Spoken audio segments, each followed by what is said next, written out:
Hello, I'm Paul Cardall. I was born with the leading cause of infant-related deaths, congenital heart disease.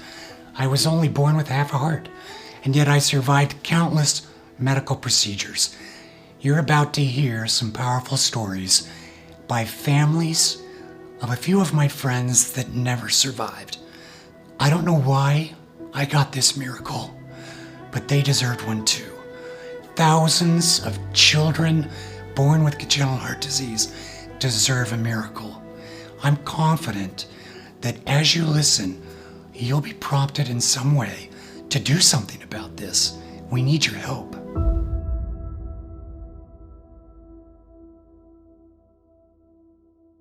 My name is Janae Smedley. My daughter was Jane Smedley.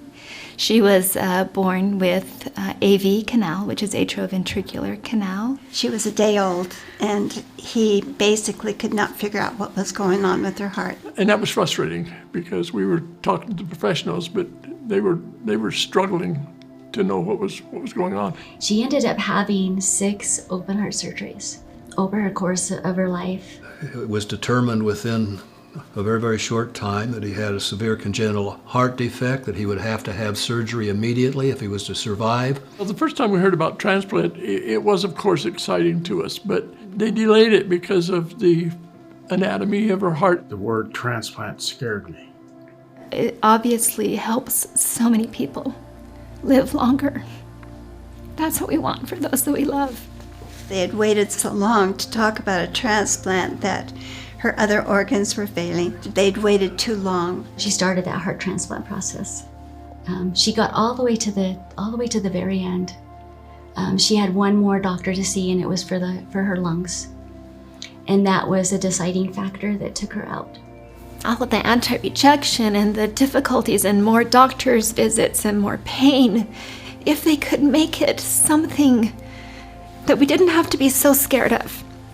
When they point blank say that the organs have got to go to a qualified person because we have so few, we don't want to waste it on you. And that's pretty hard for a dad to sit and watch his little girl shut down. Things have changed so dramatically during the decades that these kids are all surviving, they're living, and in many cases they're thriving. And yet, medical science and the organizations are not giving them the attention that they need. There are vibrant children who need a chance. The medical community, the government agencies responsible, the insurance industry, all of these organizations need to realize that these kids' lives are being saved, and they are now becoming adults. This is not an anomaly. This is a reality. There isn't enough education about organ donation. There isn't enough awareness. There isn't enough being talked about. There's so much more we can do.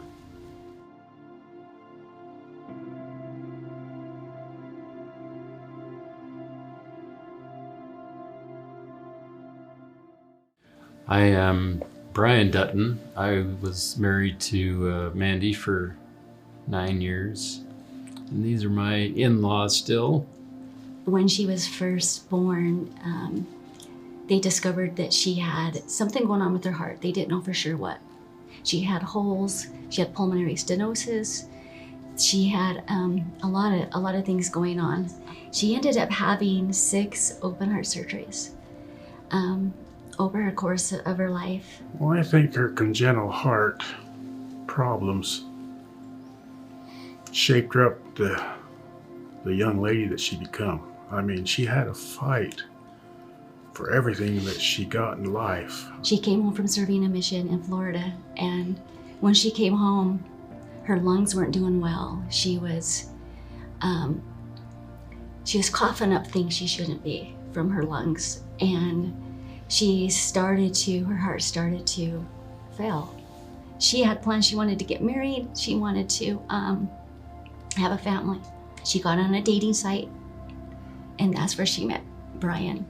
We had to make some decisions what we were going to do about children before we got married. You know, we were able to have 3 adopted children, and I didn't realize how lucky I was to have her in my life, and just to have her special personality. The word transplant scared me. Then when they come up with a solution, I thought that sounded so much better because it wasn't a transplant. And for me, I thought, oh yes, if she had a heart transplant, then she would be 100% whole again. She researched it, she explored it, she presented it to her doctors. And they're like, well, let's see, this infection that she had, it had been several years. So they told her that they would put her through the transplant process. And so she started that heart transplant process. She got all the way to the very end. She had one more doctor to see, and it was for her lungs. Then we had to wait a couple hours to see the lung doctor. She was just as blunt as could be. She goes, well, Mrs. Dunton, you'll never make it off the table. You won't survive. And if you do survive, you'll probably have a stroke and you'll be a vegetable. And we got out to the car and she goes, Dad, they're sending me home to die. And she was quiet all the way home. We got the letter at the house. They mail you out a letter. Pulmonary reasons, we cannot list you on the transplant list. And we didn't know what else to do, you know. We had to do something. We had to act. We listed at 5 different hospitals and nobody would take the case. We ended up moving to a lower elevation to try to relieve some of the symptoms, and she passed away 3 months later. But I believe, and she believed, that the heart would have helped with the other organs. They said the organs have to go to the best quality possibility of survival. I mean, they didn't even mix words, point blank, to just like that. And there isn't enough education about organ donation. There isn't enough awareness. There isn't enough being talked about. There's so much more we can do. We can make a real difference with organ donation. All them years of going to the doctors, they would sit down at the table and say, we're going to do this. We're going to do that. And another problem come up, they would say, we can do this, we can do that. They always had an answer. But when she'd become an adult, they didn't know where to put her. University took her and we was going to get a surgery there, and the surgeon come in the day before and said, it's too complicated. He didn't want it on his record. Then they sent us back to Children's Hospital. When they point blank say that the organs have got to go to a qualified person because we have so few, we don't want to waste it on you. And that's pretty hard for a dad to sit and watch his little girl sit in the corner and shut down.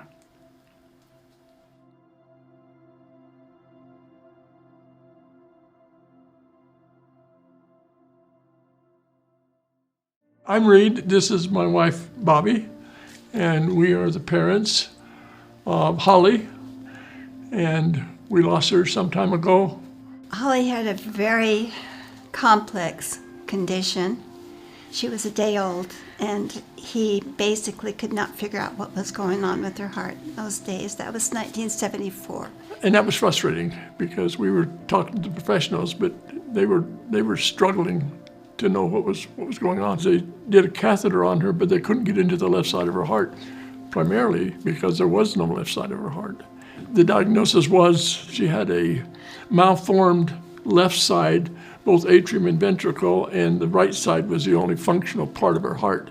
They wanted to do a Blaylock Taussig shunt, but they wanted her to wait till she was 2. And she went until she was 10 years old. Fast forward till she was 19, oh gosh, there's so much. 2001, she was really, really struggling. At that time, we were fortunate to get her into a hospital in Chicago. And they did major surgery on her. It took 18 hours, gave her 10 more years.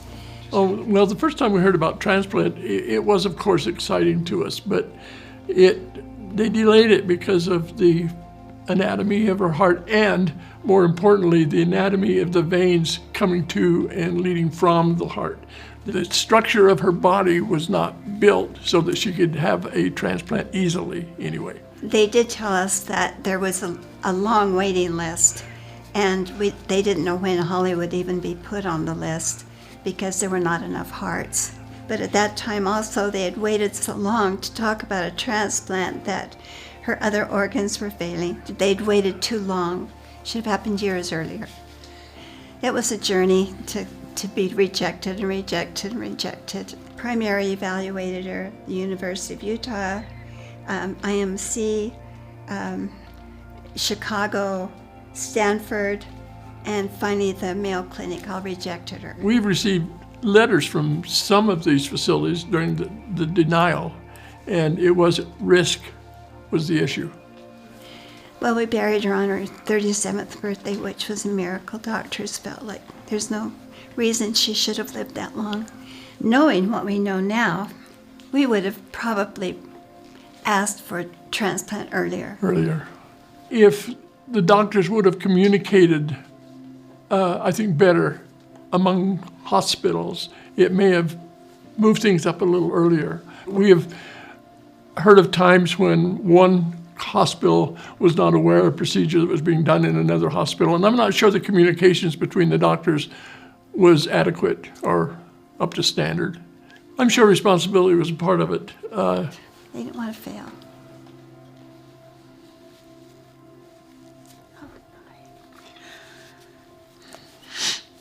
Holly was one of a kind.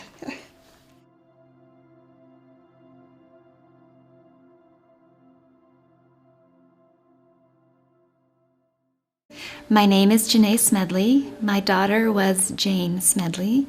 She was born with AV canal, which is atrioventricular canal. When Jane received her Fontan procedure for her congenital heart defect, the surgeon at that point spoke with us. Jane was only 2.5, but the surgeon spoke with us, and we said, so what's next for her? Will this fix her? And they said, it won't fix her. But it will help her have a better life. And this should last between 5 and 20 years. And then at that point, she will need a heart transplant. And so that was the first time that heart transplant really became a subject of discussion. I believe it obviously helps so many people live longer. And hopefully it helps them experience life in a fuller fashion. That's what we want for those that we love. That's what I wanted for Jane. It gave me some hope, and so I pushed for it. And I convinced her to go through the qualifying process. If they could make it something that we didn't have to be so scared of. All of the anti-rejection and the difficulties and more doctor's visits and more pain, so that they don't have to go through all the trauma and the PTSD that is created by having surgeries, open heart surgeries, that they can't even remember. Jane decided not to have a heart transplant, even though the doctors felt she was an excellent candidate for it. I believe that at that point in her life, she had experienced so much pain and discouragement.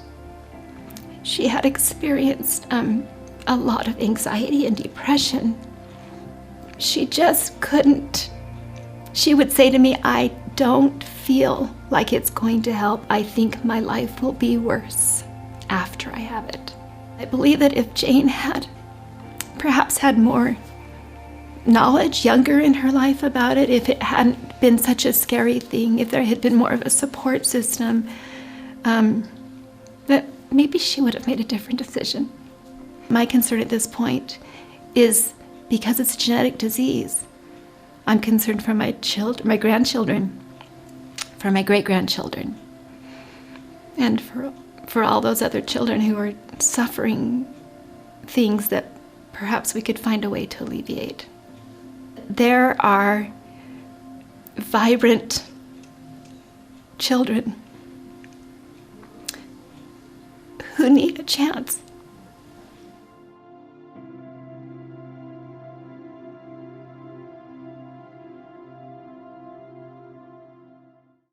I knew, not his diagnosis, but as soon as he was born, I had impressions that there was something wrong. I wondered at the time if something was wrong with our boy. Yeah. They came in to me at 5 in the morning and they said, "There's trouble with your son. We're going to take him up to Primary Children's Hospital."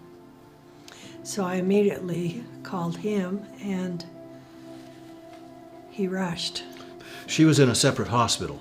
She was at LDS Hospital where Paul was delivered, and I was up at Primary Children. Primary Children's up the hill. We didn't have cell phones. Communication was, when you could get a telephone. Yeah. And he brought Mother to stay with me and Dad went with him.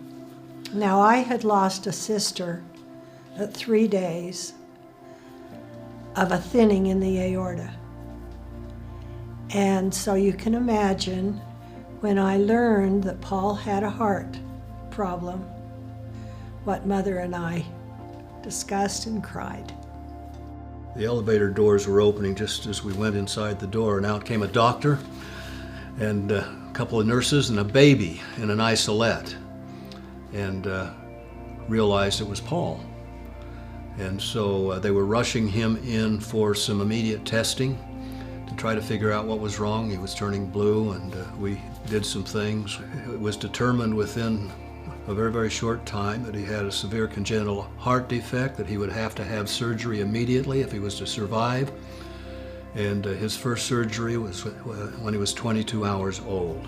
This is way back in 1973. And cardiac surgery on kids, pediatric surgery, was very, very difficult in its infancy. He survived 13 years on that initial shunt. And it was when he became 13, approximately, that he developed something was infecting his body. We didn't know what it was. So they decided to move him to Primary Children's Hospital. Took him by ambulance up to Primary Children's, and the doctors there started trying to figure out what it was. And they discovered that there was a walnut-sized aneurysm right on his shunt. My understanding was that he wasn't getting blood into his lungs when he was born.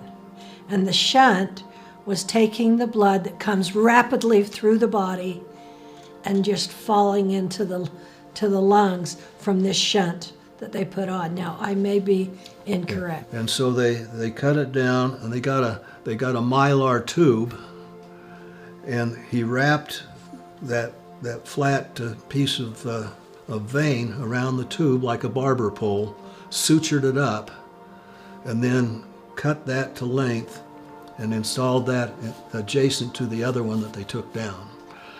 And that kept him alive for a year until he was able to have reconstructive surgery. They gave him what was called a Fontan. That was probably the most traumatic moment prior to the transplant that we had.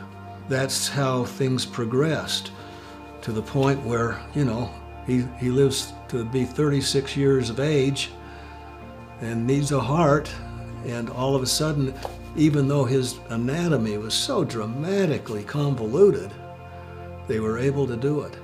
But it was not without a lot of political ruminations between doctors and hospitals and other individuals, taking some chances and doing some things that were maybe a little out of the ordinary. We didn't know how bad it was. We didn't understand, we didn't comprehend how really dramatically difficult this situation was. And so when you say we were a bit oblivious, we were... Well, I was. Well, and we more were, so, I and a think. little bit naive. We didn't question the doctors. I know in some instances you would have a bunch of... Where do you go? You've got one pediatric cardiologist in town. You've got some pediatric surgeons, cardiovascular surgeons that we have to trust that they know what they're doing. And we did. That's what happened, and he was given an incredible heart of a young man, and he survived. And here he is turning 50. Things have changed so dramatically during the decades that these kids are all surviving, they're living, and in many cases they're thriving. And yet, medical science and the organizations are not giving them the attention that they need in terms of medical help and assistance. I mean, these are expensive surgeries. These are incredibly delicate and expensive surgeries to keep these people going. The medical community, the government agencies responsible, the insurance industry, all of these organizations need to realize that these kids' lives are being saved, and they are now becoming adults. And some of them, like my son, is soon to turn 50 years old. This is not an anomaly. This is a reality. And something has to be done for the medical community, the FDA, whoever is involved here, to recognize that and take the measures that are necessary to help these kids get the support and their parents and their families get the support that they need. We were in a vacuum of information back in those days. It was us, it was a couple of doctors and some wonderful nurses, and that's who we dealt with.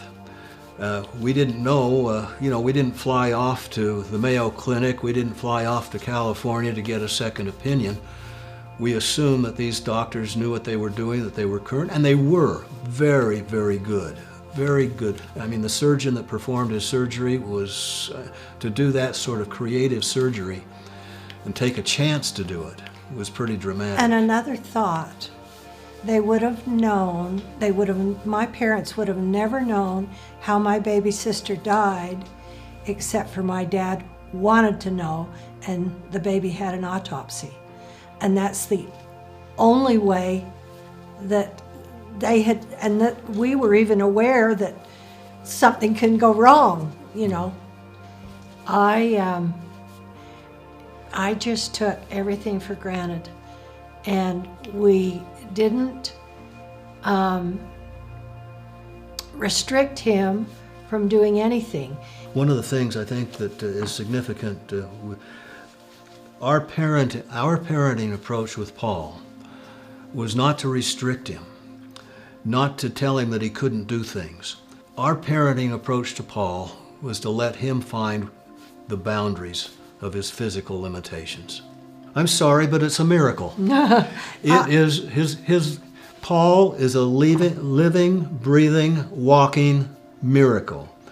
Medical science has done all they can.